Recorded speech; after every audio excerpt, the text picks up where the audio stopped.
Rebecca, when you're ready, please feel free to begin.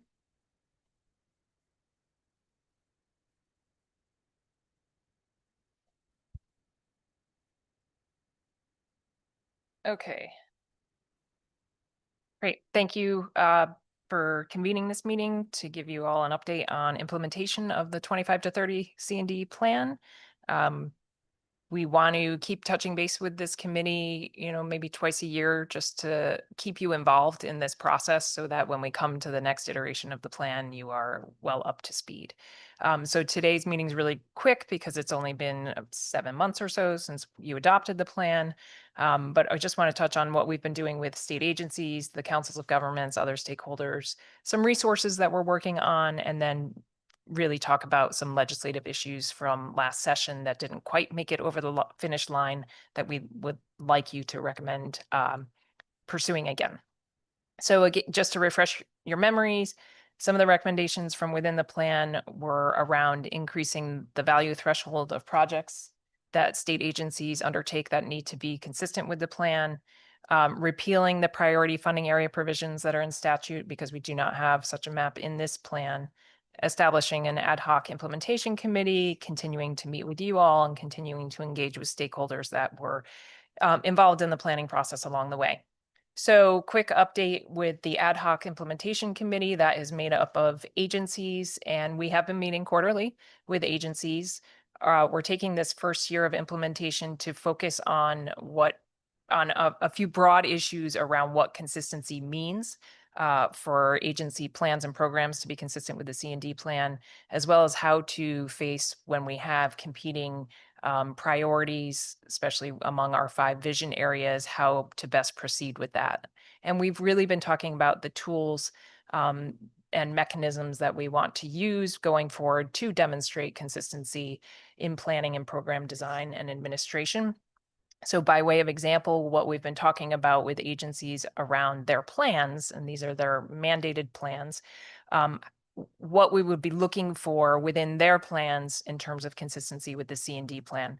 So we've talked about the guiding principles of the C&D plan being incorporated to the extent feasible in the overarching purpose or goals of whatever plan they may be working on, the visions and targets of the C&D plan showing up in the recommendations of whatever mandated plan is under review, and then the policies of the C&D plan, which are those 7 broad sort of operational policies showing up in the implementation mechanisms of whatever mandated agency plan we'll be reviewing.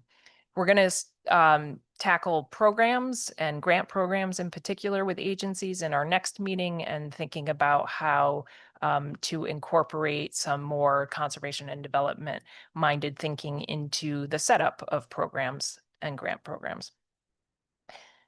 When it comes to the COGS, we've also been meeting with COGS staff quarterly. There were some recommendations within the C&D plan, and as well as a lot of discussion during the planning process around better aligning planning among our levels of government. And the Planning and Development Committee also saw some proposed legislation last year around at least temporarily aligning plans between local POCDs, regional POCDs, and the state C&D plan on the same sort of timeline. But what we're talking with staff about is trying to figure out some alternatives and maybe preferred methods on how we go about better aligning our planning efforts across levels of government. So right now we've just been sort of in a fact-finding stage, trying to understand how our different COGS operate within their regions, how they're doing things similarly, what's different, and what their needs are across the various COGS, because they are all pretty unique in how they operate and serve their membership. And then finally, stakeholder engagement. We said that we would continue to engage with those advocacy organizations and other stakeholders that were involved in the planning process. And so we've had one open office session so far. It was lightly attended. It was mostly out of curiosity. There were no issues raised, but I expect that as we actually dive into having agencies have to somehow demonstrate how they're determining consistency with the C&D plan, that we might hear more from stakeholders.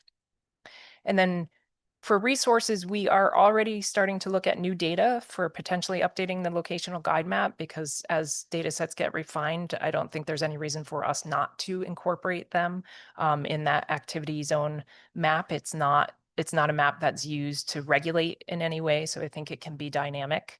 But we're also exploring with the GIO a new tool of, you may be familiar with DOT's active project list that's in a GIS resource. We're trying to trying to develop one that would be across agencies so that we can see where we have sort of both conservation funding going, where we have development funding going across agencies. And we think this could be a useful tool for interagency collaboration, but also for the public and for you as legislators to understand where the state is investing its resources and into what type of activity. So that's going to take us a while to build out, but we're already starting to work on that. Finally, legislation. HB 7000 during the regular session made it all the way through the House, but it died on the Senate's calendar at the last moment. That was a bill that adjusted the thresholds for the actions that are required to be consistent with the C&D plan, and it tied them to a producer's price index so that they would be automatically update on a 5-year cycle. And it also repealed the priority funding area section of statutes. So that is pretty much how we are operating now. So it would be great if the statutes would reflect how we are operating.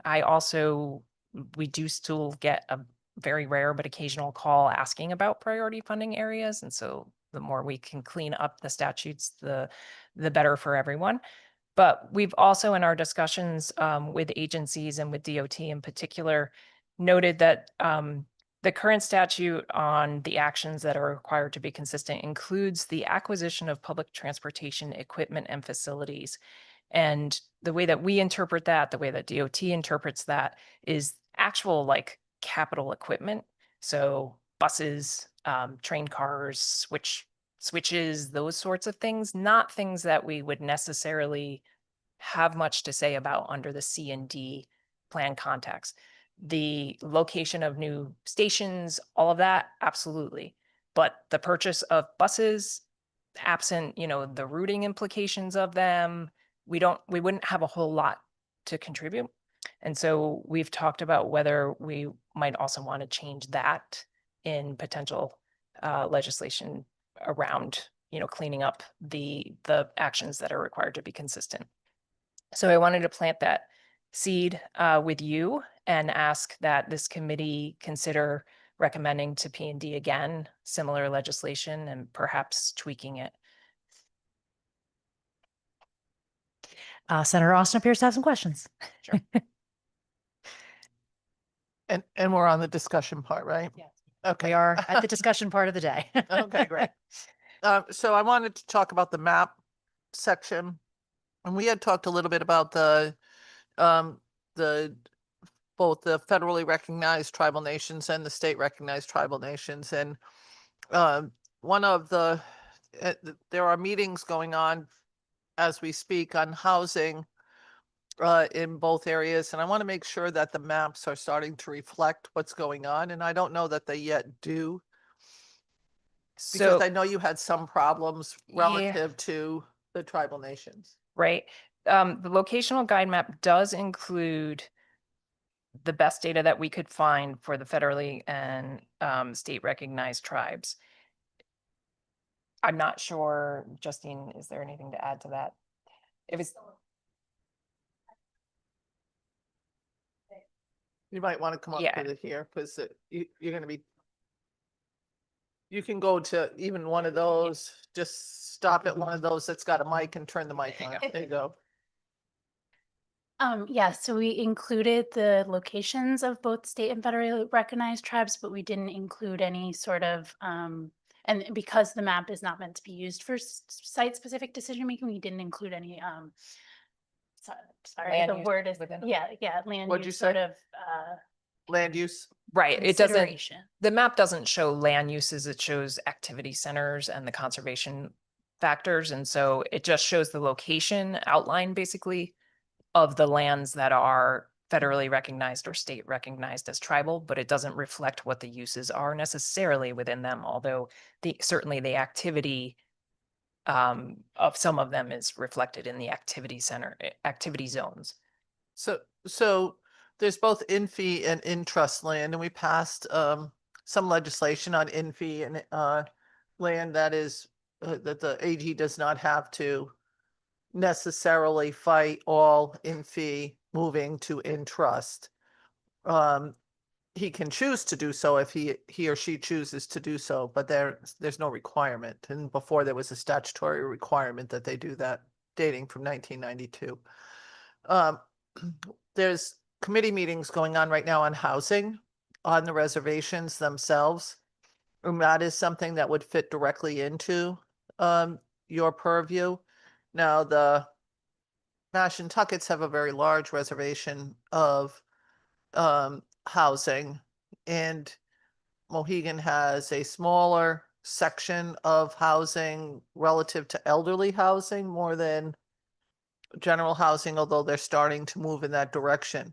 But all three state recognized tribes have at least one residential structure and are looking to develop other residential structures. And we are in the process right now of we just had a groundbreaking at the Eastern Pequot Reservation, and I'm hoping that we have another groundbreaking January, February at Golden Hill Pegussets in Colchester. And then we'll try to figure out what we're going to do with the Scotticoats. But I do think that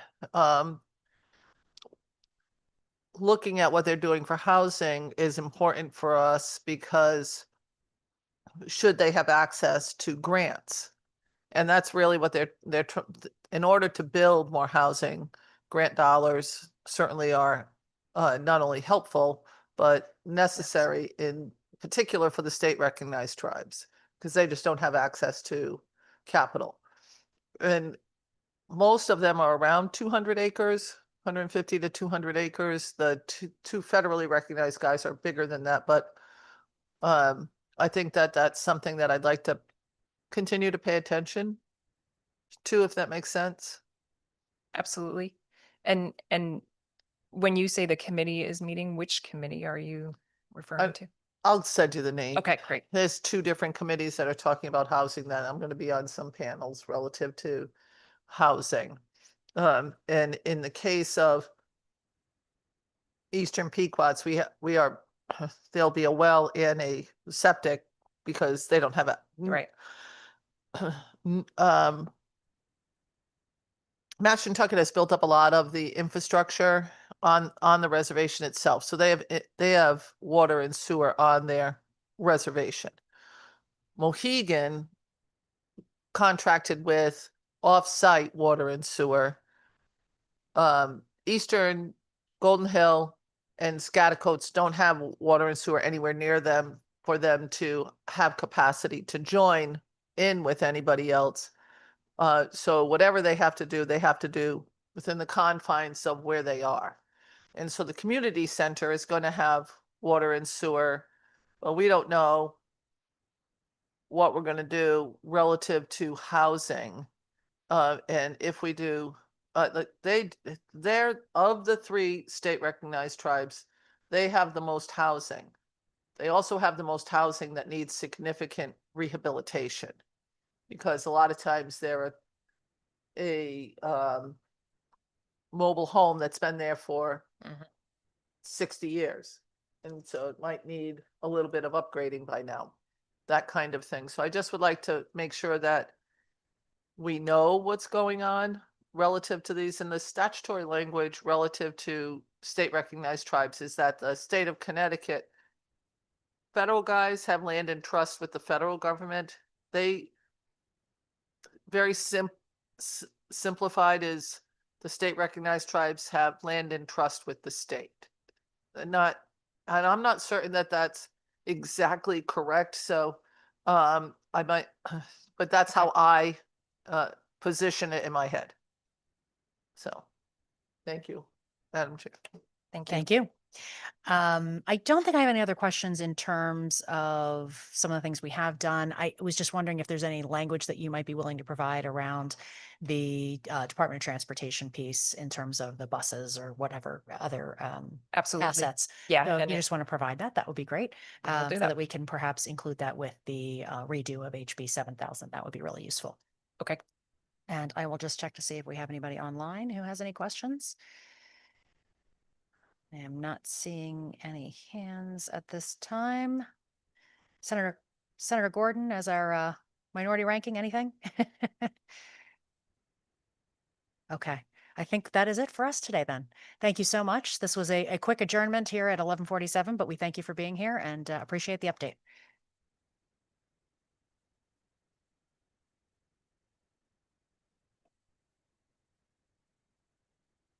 Easy peasy.